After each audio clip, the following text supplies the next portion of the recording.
कहानी शुरू होती है एक छोटे से शहर से, जहां एक ईमानदार और मेहनती एसडीएम साहब की हाल ही में पोस्टिंग हुई थी। वो दिन रात जनता की सेवा में लगे रहते थे, लेकिन जब भी उन्हें अकेलापन घेरता, उनका दिल किसी पुराने जख्म को याद कर बैठता। एक ऐसा जख्म जिसे वक्त ने तो ढक दिया था, लेकिन भुलाया नहीं जा सका। एक दिन उन्होंने सोचा, क्यों न भगवान से शांति मांगी जाए। अगली सुबह वो अयोध्या के प्रसिद्ध मंदिर पहुंचे। मंदिर के बाहर फूलों की कई दुकानें लगी थीं। उन्होंने एक बुजुर्ग महिला से फूल खरीदे ही थे कि उनकी नजर एक दूसरी लड़की पर पड़ी, जो कुछ दूर बैठकर फूल बेच रही थी। जैसे ही उस लड़की की नजर एसडीएम साहब पर पड़ी, उसने झट से अपना चेहरा दुपट्टे से ढक लिया। उसकी आंखों में एक पहचान, एक डर और बहुत सारी यादें तैरती दिखी। एसडीएम साहब ने उसे गौर से देखा, लेकिन बिना कुछ कहे आगे बढ़ गए। लेकिन दिल बेचैन था। कुछ ही मिनटों में वो वापस मुड़े, सीधे उस लड़की के पास पहुंचे और कांपती आवाज में बोले, सपना, तुम्हारी ये हालत कैसे हो गई? तुम यहां?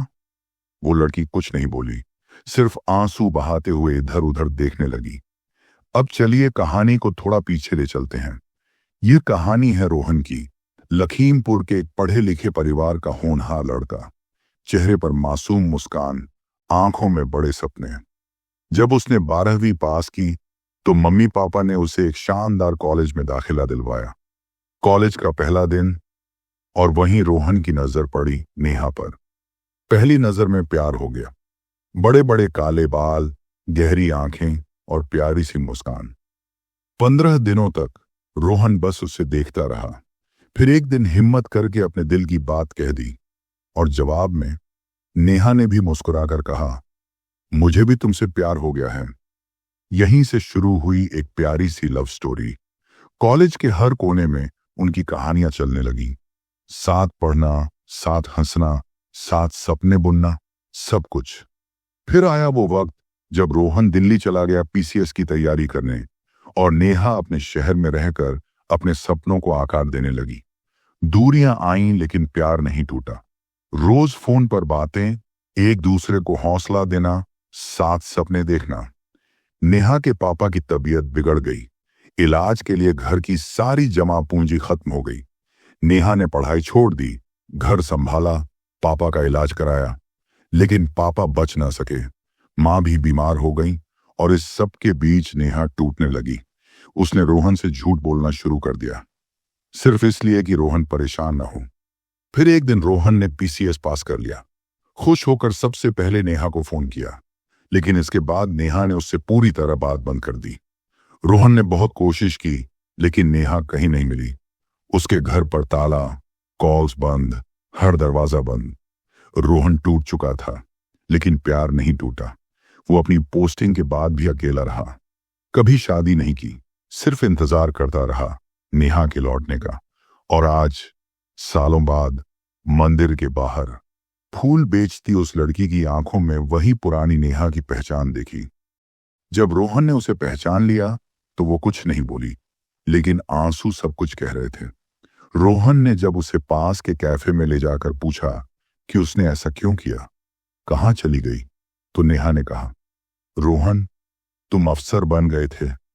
मुझे लगा तुम मुझे भूल जाओगे। मैं गरीब थी, फूल बेचने लगी थी, तुम्हारे लायक नहीं थी। रोहन की आंखों में आंसू आ गए। नेहा, आज तक मैंने शादी नहीं की। मैं तुम्हारा इंतजार कर रहा था। तुम्हारे बिना मेरी दुनिया अधूरी थी। नेहा फूट फूट कर रो पड़ी। उसने बताया कैसे लखनऊ शिफ्ट होना पड़ा। पापा के इलाज में सब खर्च हो गया। फिर अयोध्या आई, और अब फूल बेच रही है ताकि अपने छोटे भाई बहन को पाल सके। रोहन ने कहा, अब तुम अकेली नहीं हो नेहा, मुझसे शादी करो। नेहा ने मना किया। लोग क्या कहेंगे, एक अफसर एक फूल बेचने वाली से शादी करेगा? लेकिन रोहन मुस्कुराया, मुझे दुनिया की नहीं, अपने दिल की परवाह है। दोनों ने परिवारों से बात की। नेहा की मां और रोहन के माता पिता मान गए। शादी धूमधाम से हुई। शादी के बाद नेहा ने दोबारा पढ़ाई शुरू की, मेहनत की, और खुद भी पीसीएस पास कर लिया। आज रोहन और नेहा दोनों अफसर हैं। एक प्यारा बेटा है, पार्थ। यह कहानी हमें सिखाती है कि सच्चा प्यार वक्त, दूरी, गरीबी किसी से नहीं डरता। अगर आपने कभी किसी का इतना लंबा इंतजार किया है या किसी कठिन मोड़ पर प्यार को नहीं छोड़ा, तो आपकी कहानी भी किसी को जीने की उम्मीद दे सकती है। तो बताइए, क्या आपने भी किसी के लिए इतना इंतजार किया है? कमेंट में जरूर लिखिए। इस तरह की और वीडियोस के लिए चैनल को सब्सक्राइब करें। तो चलिए, मिलता हूं आपको एक और नई वीडियो के साथ।